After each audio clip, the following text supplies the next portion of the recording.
They don't make them like they used to, and sometimes that's a good thing. Cars have gotten a lot safer over the years, and to prove it, the Insurance Institute for Highway Safety crashed a 1996 Chevy Blazer SUV into a 2026 Blazer at about 40 miles an hour.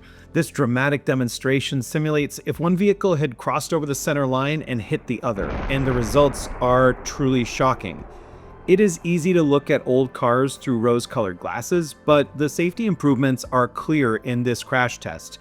You can see that the crash crushed the entire occupant compartment of the 96 Blazer. It pushed the dashboard and the steering column into the crash test dummy's lap. And even though this old Blazer has an airbag, it hits the dummy in the chin, snapping its head back and detaching the head from the body of the dummy. Now look at the 2026 model. The driver stays in place and the impact is cushioned by the airbag. In the new Blazer, the driver likely would have walked away with some bumps and bruises. In the old car, the crash would have caused serious injuries and it could have been fatal.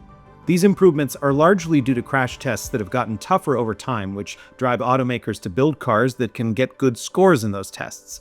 The Insurance Institute for Highway Safety estimates that its challenging crash tests have saved over 50,000 lives since 1995.